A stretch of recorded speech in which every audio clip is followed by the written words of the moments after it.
everybody was sitting around the table, and Sharon slaps the table and says, I decided to disengage. What's your assessment? And I'm thinking, I don't know, in the army, we usually assess first and then decide. Most people do that. Yeah, right? And the chief of staff says to him, Moshe Bogi Elon, says to the Prime Minister, Mr. Prime Minister, listen, if you pull out of Gaza like that, in 1 year, Gaza will become Hamastan, Al-Qaedastan, and Hezbollahstan. Mm-hmm. This is what's going to happen. Yeah. Hello again, I'm Ambassador Friedman. Welcome back to the One Jewish State podcast. You know, when we talk about one Jewish state, about Israeli sovereignty over Judea and Samaria, over its biblical homeland, you know, there are lots of different vectors that apply. We can talk about it from a perspective of human rights, perspective of faith, of economics, of religious freedom. I mean, there's lots of ways to look at it. Of course, one of the most important ways to look at Israeli sovereignty over Judea and Samaria is how it impacts Israel's national security. And I'm happy to have with me today really one of the real, not just an expert, but deep thinkers, and of course, as a Brigadier General, one of the real military heroes of the State of Israel and the Jewish people, who's given enormous attention and thought to this, Brigadier General Amir Avivi. Amir, thank you so much for being with me. Ambassador, it's a pleasure. It's my pleasure. Thank you so much. Let's just start with the sort of the basic question.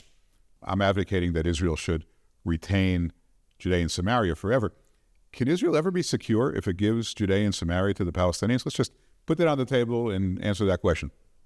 Not only Israel is not going to be secure, it's not going to exist. Nah. Israel cannot thrive, cannot exist without Judea and Samaria and the Jordan Valley. And when you look at the map of Israel, at the width of Israel, from the Mediterranean to the Jordan Valley, or as people like to say, from the river to the sea. I've heard that phrase, yes. Yes.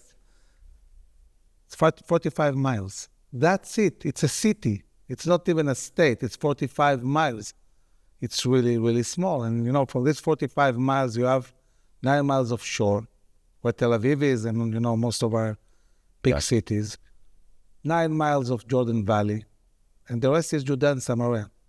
So basically, the land of Israel is Judea and Samaria with a bit of margin, shallow area on the sides. And this is why all our history is in those mountains. And I can tell you that if let's say we erase the name Israel, okay? We just take the topographic map, this 45 miles, and we bring it to any officer school around the world, whether it's Japan, Austria, Australia, US, UK. We show them the map and say to them, defend.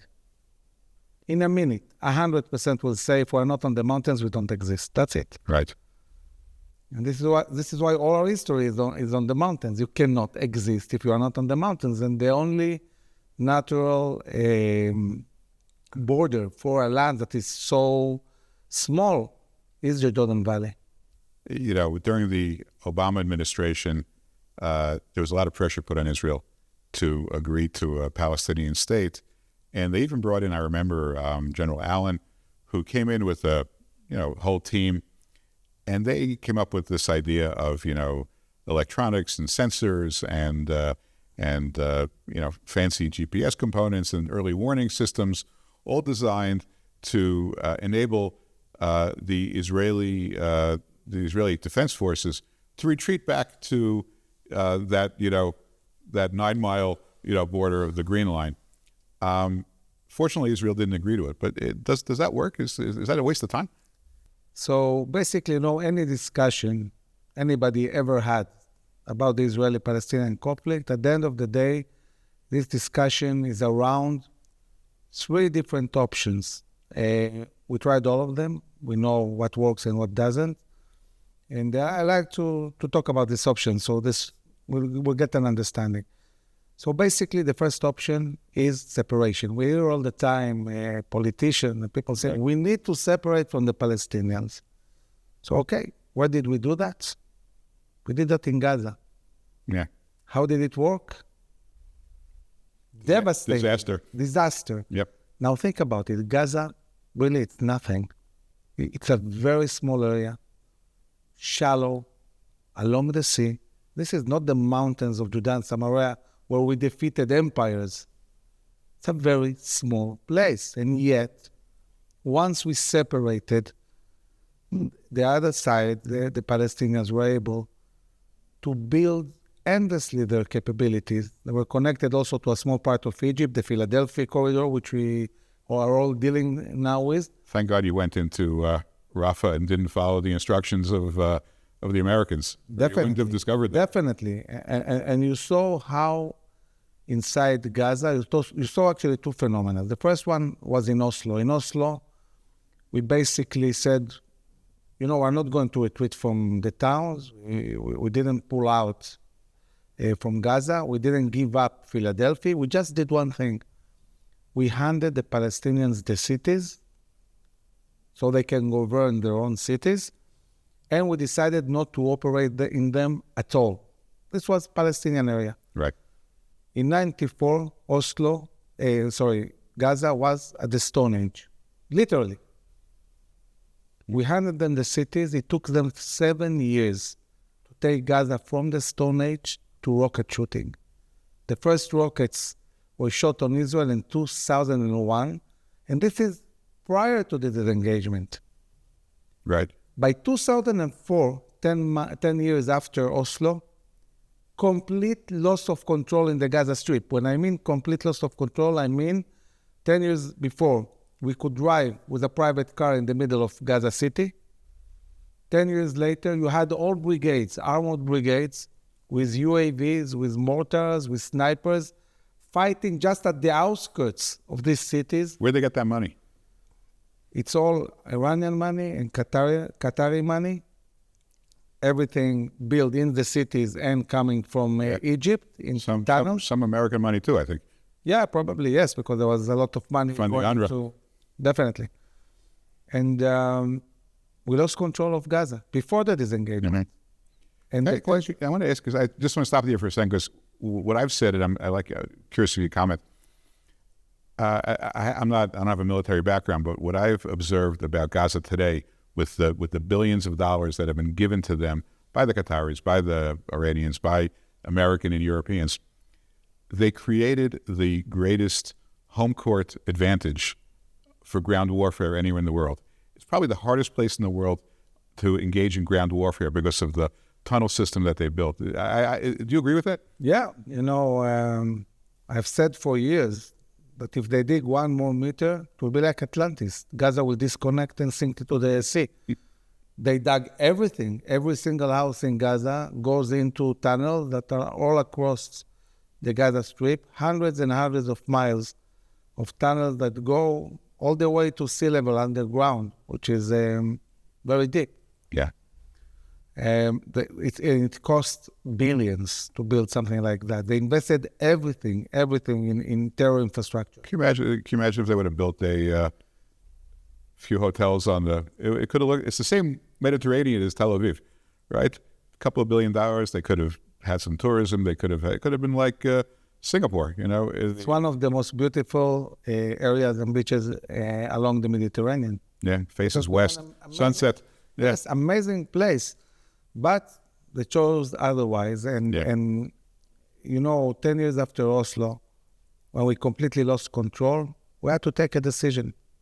The towns were attacked constantly. We couldn't contain this anymore.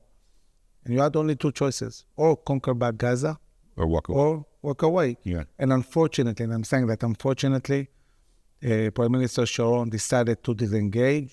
At the time, I was aide-de-camp of the Chief of General Staff. And I remember we were sitting in the Chief of Staff's office.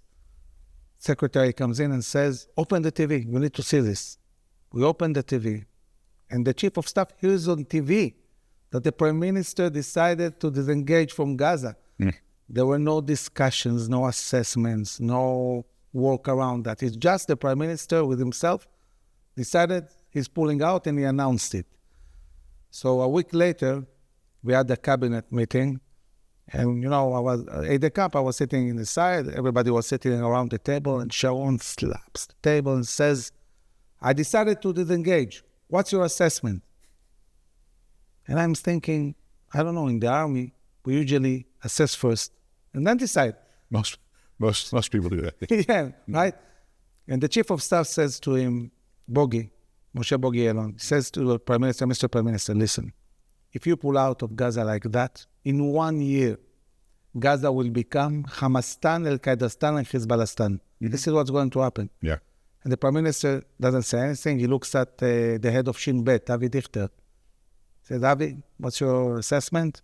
Says exactly what Bogi said. If you connect Gaza to Egypt, endless amount of weapons, know-how, technology are going to pour into Gaza. We're going to lose control. And although this was the Defense Establishment assessment, Prime Minister decided to go forward with his plan. And once we withdrew from Gaza, basically the IDF had no tools to control what will happen there. And anybody who says we can pull out because the IDF is strong doesn't understand that the IDF is strong in context. If you create a reality for the IDF that is not relevant, the IDF becomes not relevant. Right. And this is what happened in the last 20 years. The IDF had no capability to stop the buildup of power inside the Gaza Strip. And the Gaza Strip reached a point that Hamas is bigger and stronger of all of ISIS. When people ask, how can it be that it's taking more than 10 months to fight them? Look how much time it took with the ISIS. And ISIS wasn't as strong, wasn't as equipped, didn't have the tunnels infrastructure the way Hamas has. This is why it takes time. You know who didn't learn that lesson also? When Biden left Afghanistan the same way. Just picked up and left, made a decision, we're leaving. And we're paying the price now in America too, all around the world, because of the incompetence of the withdrawal. And it's a lesson that you would think would be well understood by now, but it's not. Yeah. Because the politics, unfortunately, overwhelm the facts on the ground and the realities. And Sharon was all excited in those days because he got a letter from George Bush saying, if you pull out of Gaza, I sort of recognize that you don't have to pull out of all of Yudav Shomron. And Sharon waved it around and said, look, I got us at least parts of Yudav Shomron. And then Hillary Clinton comes in as Secretary of State a year later and rips it up. So it was a failure on all fronts. So that's choice number one. Walk away, and you've convinced me. No, I can't walk away. Now, we have to remember that in this small, meaningless area of Gaza, we had to operate now with the whole army. The whole army. And this is a very small place. It's not Judah and Samaria. So if, God forbid, we would have done that in Judah and Samaria, even 20 IDF couldn't deal with this. If they had the chance, 20 years, to build infrastructure on these big mountains overlooking all of the coastal area of Israel, there is no way we could win that. I mean, it was game over. Yeah. So separation is not an option. I'm with you 100% so far. Okay, so what did General Allen and the Obama administration try to do? They knew there is no way that Israel will agree to an idea of separation, complete separation. So they said, okay, we'll bring you another idea. And the idea is military control. They said, understand, look, you are worried about the Jordan Valley. And so, you know what? We'll deploy forces along the Jordan Valley, which will keep the border with Jordan safe. But what they fail to say is that this doesn't give any solution to the everyday operation in the cities. And we saw what happened in Gaza. Yeah, of course. In 7 years, complete loss of control. And also that military occupation is always for a short period of time. You cannot keep it endlessly. Now, we've seen that in Iraq with America and Afghanistan, with America and Russia. Mm-hmm.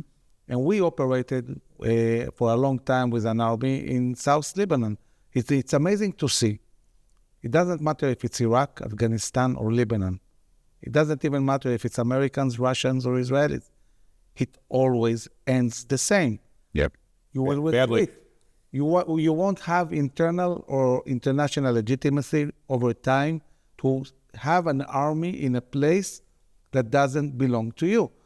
And the other problem is that because the roads are not alive, you don't have your own citizens driving them, so the roads are not alive, so all the armies behave the same. They go and build bases, and then when they need to go from point A to point B, they need a convoy.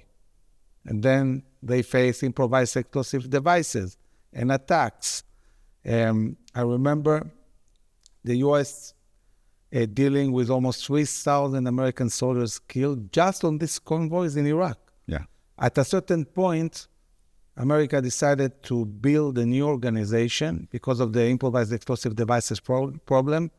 An organization they named JADO, Joint Improvised Explosive Devices Destruction Organization. They gave this organization a budget that is bigger than the ground forces in the IDF. And myself, as a combat engineer, I had a lot of work with this organization.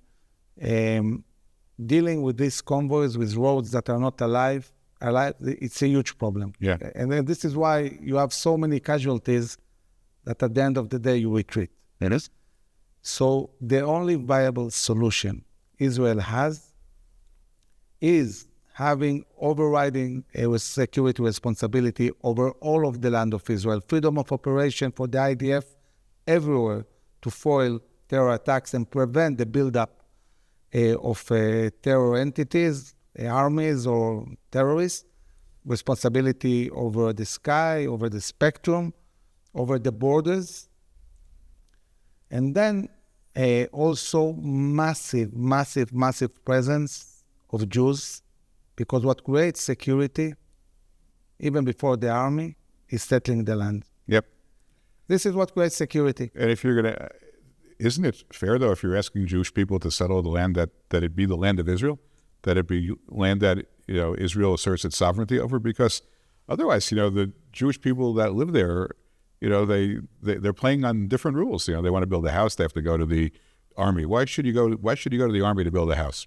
You don't go to the army to build a house in Tel Aviv, right? So at the end of the day, I agree with you about settling the land, but settling the land without sovereignty is, I don't understand it. Like, how does Israel benefit from withholding sovereignty once it's already exercising military control? Then they're accused of being an occupier. If you don't believe it's your land, you shouldn't be there. If it is your land, exercise the sovereignty, bring in your army. It's your land. You have the right to bring in the army. And then I believe you can, frankly, bring a better and more stable environment, not just to the Jewish people, not just to the state of Israel, but to all the inhabitants. Everyone's better off under those circumstances. Yeah. So the question is why? Why isn't it? Why isn't this happening? Yeah. It's not happening, right? Yeah. Well, hopefully. I think that we're facing a reality where the society is divided between two ways of looking at the situation. A big part of the society says we need to put our security and existence as a top priority. We need to be on the mountains. We need to be in the Jordan Valley. We need this to exist. And that's our top priority. And frankly, we don't really have solution. We don't care about the Palestinian issue. We want security and we want to exist. There is another portion of the society that says we don't want to rule somebody else. We want to be a democracy. We don't want apartheid, although I never understood the connection to apartheid. It has nothing to do. It's a bad analogy. But people use this this phrase. People are telling us for many, many years, you have only two choices. Either separate, meaning let's create an existential threat for the state of Israel, or annex 2 million Palestinians, and that's it, and then you won't be a Jewish state. So people look at these two options and says, wow, these are terrible options. We don't want this option. We don't want the other one. And then it creates a reality where Israel is stuck. Nothing happens. Because they really believe that that's it. These are the options. And what we say in IDSF is that... tell me, just to remind... Yeah, IDSF is a grassroots movement and a think tank comprised of 35,000 Israeli officers, commanders, operators, and general public. There are thousands of officers. 35,000, you said? 35,000. It's big. You remember when you started this position as ambassador, we just created, we were a few hundreds. But now 4 years later, 35,000. Wow, kol hakavod, you've done amazing. I didn't realize you were that big. That's fantastic. Yeah, it's growing very, very fast. It has a lot of traction in the Israeli society. Right. And especially because our organization already 2 years ago wrote a very, very in-depth assessment to the government and the security establishment saying war is imminent. In the coming 2 years, there will be a war and we need to conquer Gaza. And we said it 2 years ago. And now all these videos of us talking about that in the Knesset and in different places are now viral. You know, I said, these guys knew what they were talking about. They saw the strategic shift and the fact that we are going to war. And now let's go back to how you bridge the choice of annexation or retreat. Yeah. So I would say this. My friends, One Jewish State is hot off the presses. Just been published. It is the intellectual foundation for Israeli sovereignty over Judea and Samaria. It's a book which makes the case for Israeli sovereignty over Judea and Samaria as being good for Israel, being good for the Palestinians, being good for the region, being good for stability, and I would add, it achieves God's will as set forth in the holy texts. So I hope you'll buy the book. It's available wherever you buy books. Obviously, Amazon, Barnes & Noble, Books A Million. You can get it at lots of different places. You can just Google it and find it, and they'll ship it to you overnight. And it is One Jewish State, the last best hope for peace between Israel and the Palestinians. Enjoy the read. While our national security needs are very, very rigid, you cannot play around with what I explained before. We need to be on the mountains. We need to be in the Jordan Valley. We need massive presence of Jews in Judea and Samaria, and also in the Negev, in the Galil. It's not just about Judea and Samaria. Right. We have challenges also in the Negev and the Galil. Statecraft is almost endlessly flexible. I'll give you an example. How many states you have in Italy, for example? I don't know. So in Italy, for example, you have 3 states. You have Italy. You have the Vatican. The Vatican is a state, Right. State recognized and part of the UN. The Vatican is a state the size of a neighborhood inside the capital of another state, and it's a state. Right. In the northern part of Italy, you have a small city-state called San Marino. Israelis usually hear about San Marino when there is Eurovision or football. San Marino is completely surrounded by Italy. And I visit a lot Rome, the parliament. I speak Italian, so I speak in the parliament. Last time I went to Rome, I asked one of the parliament members, if I come from San Marino and I want Italian citizenship, what do I need to do? He looked at me amazed. He said, what do you mean? It's like you, Amir Avivi, asking for citizenship. It's exactly the same. Right. Although San Marino is surrounded 360 degrees by Italy. And now when you arrive to the border of Italy in the north, it borders with Switzerland. And then you cross into Switzerland and you drive something like 9 miles inside Switzerland. You arrive to an Italian canton. These are Italians that vote in Italy, not in Switzerland. Right. So sometimes when I give these examples, people say to me, oh, come on, Amir, we're talking about Europe here. We're in the Middle East. We're dealing with Muslims, with radicals, with Arabs, Right. Why give these examples? And I want to remind that there is no continent on this globe where blood was spilled more and there were more wars than Europe. Of course. Everything that was created in Europe was created in wars, in really fierce wars. And through these wars, Europe was divided the way it is. So we in IDSF, we said, you know what? Let's go in depth and really see all the different possibilities. of what could be a solution, that it's not a fully sovereign state and we don't need to retreat and we don't need to separate. We went to the State Department and we searched 66 different territories and states, all of them formally recognized by the US as completely independent entities, all of them with diminished sovereignty. So you use, Ambassador, the example of Puerto Rico, an American example, but you have also a Dutch model, you have also a British model, and you have also Arab models that are relevant. And I'll give an example of an Arab model. Gaza, we know it's a big problem, but I look at Gaza also as a big opportunity. Why? Everybody is talking now about the day after Hamas. What will happen in Gaza the day after Hamas? And the government of Israel is saying, and it's saying that with massive, massive support from the Israeli society, the day after Hamas, there will be no Hamas, no Palestinian Islamic Jihad, but also not the Palestinian Authority.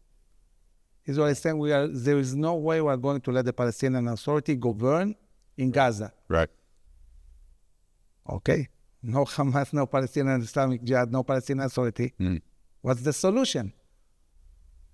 And for the first time, the government needs to think out of the box and bring new solutions. So they're using now one of the solutions we in IDSF wrote, and it's also mentioned in my book.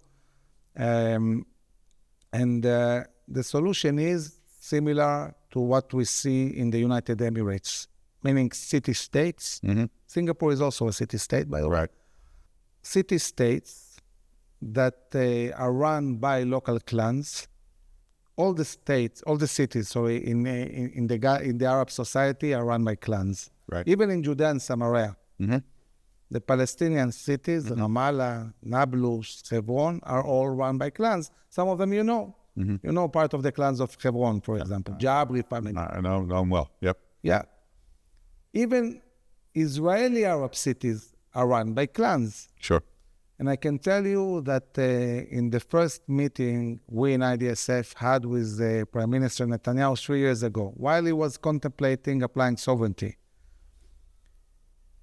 we had a long meeting, and at a certain stage, he asked us, we were 6 generals in the room, what will happen if I apply sovereignty and the Palestinian Authority collapses? And really, he asked it seriously. He didn't know the answer. So Major General Jerry Gershon was sitting there, and he looked at the Prime Minister and said, but Mr. Prime Minister, this is not a theoretical question. It happened. Jerry commanded Operation Defensive Shield. And in Operation Defensive Shield, the Palestinian Authority completely collapsed. Arafat remained in a room in the Mukata. Right. And there was no Palestinian Authority. Right. And Jerry said, we continue to work with the municipalities of the cities, everyday work, like nothing happened. And then there was Brigadier General Ariel Sharon. He jumped and said, yes, I was the brigade commander of Nablus, of Shrem, and I worked for 2 years with the municipality of Shrem.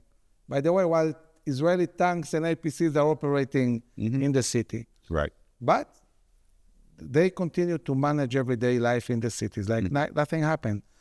Now, we're in an historical moment where Israel is saying, on one hand, we have had it with the Palestinian Authority, and when Israel says they're not willing to have them in Gaza, the next question would be, okay, so why are you willing to have them in Judea and Samaria? Does it make sense? If they're corrupt, if they pay terrorists, if they incite, why do you agree to have them in Judea and Samaria? It doesn't make sense. Yeah. If you say you are not willing to have them in Gaza. But also looking at the Palestinian society, 95% of the Palestinians in Judea and Samaria say, we don't want the Palestinian... They're corrupt. They're completely corrupt, and they do nothing for the people. If you're inside the Mahmoud Abbas inner circle, you do fine. Otherwise, they're but it's not surprising. I mean, these are, and I point this out in my book.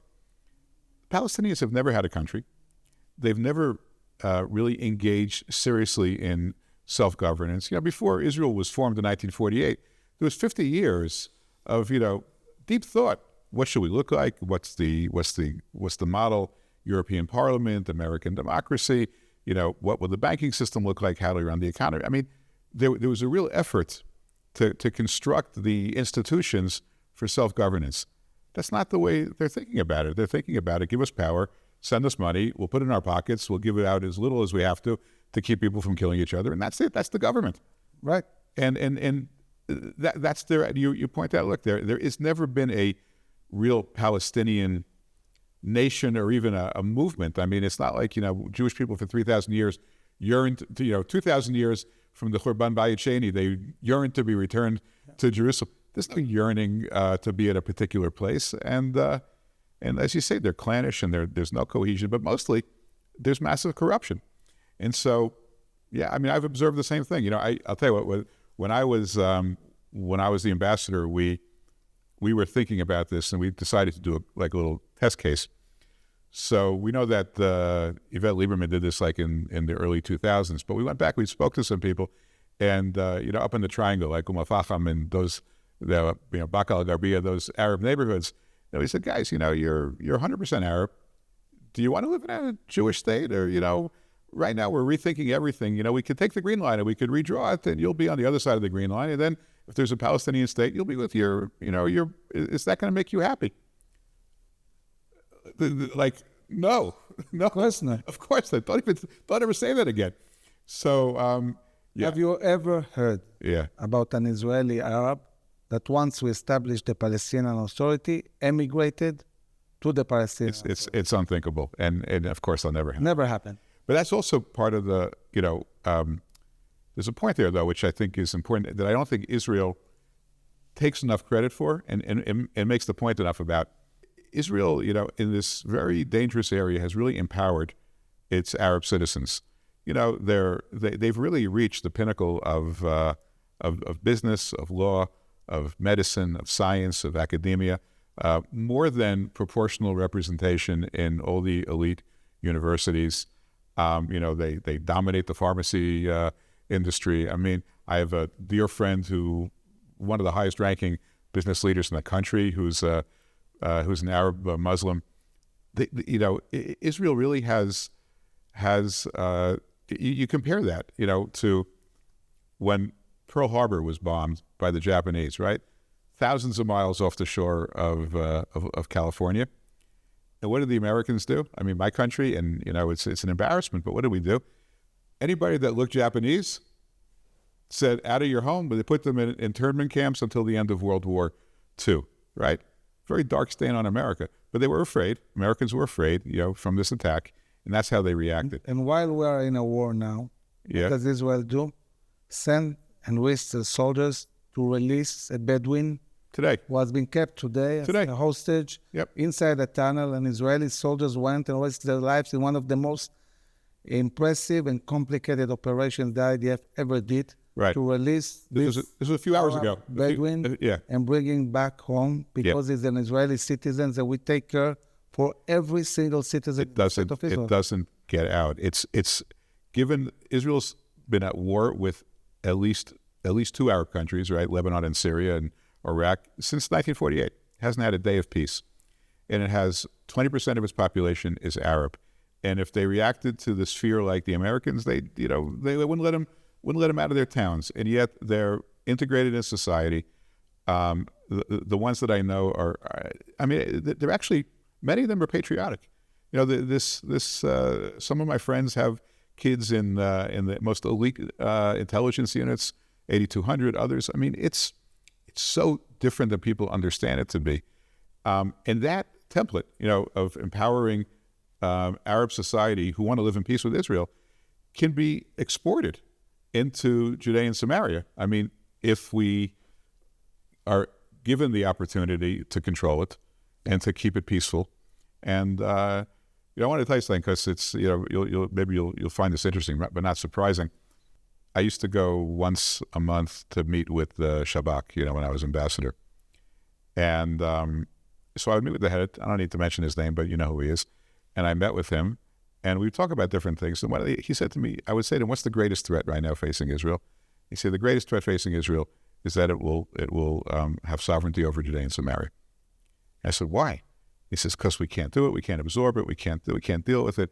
It'll be the worst thing to the Jewish people, and we won't be a Jewish state anymore. I said, well, now you're assuming how the voting works, and he says, we don't want to be in Jenin, and we don't want to be in Tulkarm. And I said, aren't you already in Jenin and Tulkarm? I mean, isn't that what you do isn't that what your elite, units do? They go into Jenin and Tulkarm and other places, and they keep. You have to be there. Even you who don't want to be there are there. You're there all the time. So what does it mean I don't want to be there? I mean, you're there anyway. Why don't you be there and act like a country and establish the institutions that will bring some stability? But the issue is that, again, it doesn't realize that even if you bring 3-4 million Jews to Area C in Judea and Samaria, you can still create self-governance in the cities. There are so many models. And what I like about about clans, they're not necessarily good people. We know who we're dealing with. But clans are families, they're tribes. And the head of the family wants all the people in the family to be loyal to him. And what endangers loyalty in a clan is religious radicalism or nationalism. And that's why clans tend to suppress this tendency. This is why in the Emirates, if anybody has an idea to be extreme, that's it, gone. And this is why everybody feels very comfortable to come to the Emirates, So I think that once you will take out the elements that are radicalizing the society, that are educating people to hate Jews and Israel, that are paying billions to terrorists, and that have one goal, to destroy Israel. Once you take out these elements that are Hamas, Islamic Jihad, and Palestinian Authority, and deal with the clans, then there will be a future. And if you bring millions of Jews to Judea and Samaria, just thinking about the industries, the economy, the chance of Palestinians to work, as they do today in industrial areas in Judea and Samaria, earning 3 times more than what they would earn inside Ramallah or Jenin, this will bring prosperity. And this will bring an interest to coexist and live together. Now, I'm not saying everything will be perfect, but we certainly are not going to face the harsh reality we have had since Oslo, because I can definitely say that before Oslo, the life of Palestinians was much, much better. And since Oslo, they are miserable. What Hamas is doing to them and Palestinian Authority is destroying their lives. And I think they can have a much better life. It's based on, again, Oslo was this whole faulty premise that Jews and Arabs can't live together, when we know that they can live together. They've lived together in Israel since 1948 and live well together. So, look, I think it matters less. Like you say, the statecraft matters less. You could have, city-states. You could have cantons. You could call them emirates. You can have a San Marino. You could call them clan. You could call, or you could have, an Israeli sovereignty umbrella but limited with local governance. Limited with local governance. It's all the same. It's all different sides of the same coin. The key point, I think, 2 key points. Number one, Israel must maintain, deep, control, and from a security perspective, we're talking now. Biblical perspective, it's everything. It's different. But I'm just talking from a security perspective. Israel, the IDF must be in Judea and Samaria, just as it's in Netanya or just as it's in Beersheba. Same thing, right? That's number one. Number two, with regard to, we have to marry. What I say in the book, we have to marry 2 concepts that are already in place in the Israeli basic laws. First basic law is human dignity. Anybody that Israel is responsible for is entitled to human dignity. They're entitled to not be oppressed, not to be certain rights. At the same time, that can't come at the expense of Israel being the nation state of the Jewish people. So you have 2 laws already. It's already there. And again, the statecraft of it, is less significant than the concept. Those, I think, and it's flexible. So many solutions. There are. I mean, as you say, I point to Puerto Rico because I'm an American and because nobody ever accused America of being an apartheid state, even though. So we can go in depth, to a whole convention just talking about 66 different entities that the U.S. recognizes as completely. There's lots of ways to skin this cat. Independent. But the concept is important. People have to rally around this concept. It is. I mean, to me, but more importantly, it sounds like to you, this is the future of Israel's security, and there's no substitute for it. Yes, and we must really deal seriously with the biggest question of all: what is needed to secure Israel for generations to come? We cannot endanger this country. We have been expelled from our land 4 times: Assyrians, Babylonians, Romans, and Muslims. We won't get another chance. We need to make sure that this time it's forever. Do you think that October 7th was a wake-up call for that? A big wake-up call. 2 years ago when we prepared this assessment, we put a picture of a frog being boiled. Yeah. A can. Right. And we said, this is Israel. Israel is being boiled, and if things will continue the way they are, maybe in 10, 20 years, Israel will face a real existential threat. On the 7th of October, as terrible and devastating this day was, the frog jumped out of the can, and now it's outside. And what we need to make sure it never goes back again. That's a great analogy. Wow, really a great analogy. I think everybody can understand that. But a frog out of a boiling pot is better off than being in the boiling pot. But it's not out of the woods. It's still a frog, and it still has to find a home and be secure. Well, listen, your insights are really so important, and I really appreciate it. I feel like we're getting this from like a real expert, and so I'm grateful that you took some time with me. Thank you very much. And I hope we'll work together on some matters that we're both interested in, and you should have great success. And it's amazing that you've grown this organization. I remember, just before we break, that there was this group of a few, maybe 100 or so generals who were very left, had a very different view of yours, and we were all grateful that an equal number of generals came up to kind of with a much more sensible approach. But it seems to me that since then the people have voted with their feet, and it sounds like a massive amount of Israeli security experts and soldiers who really understand have seen it your way, and that's fantastic. Yeah, I think that the officers of Israel are a reflection of the Israeli society, and the Israeli society is resolute, strong, Zionist, connected to reality. They didn't have a voice, so now they do. Thanks to you. Thank you so much. Thanks, Amir. A pleasure. Pleasure. My friends, One Jewish State is hot off the presses. Just been published. It is the intellectual foundation for Israeli sovereignty over Judea and Samaria. It's a book which makes the case for Israeli sovereignty over Judea and Samaria as being good for Israel, being good for the Palestinians, being good for the region, being good for stability, and I would add, it achieves God's will as set forth in the holy texts. So I hope you'll buy the book. It's available wherever you buy books. Obviously, Amazon, Barnes & Noble, Books A Million. You can get it at lots of different places. You can just Google it and find it, and they'll ship it to you overnight. And it is One Jewish State, the last best hope for peace between Israel and the Palestinians. Enjoy the read.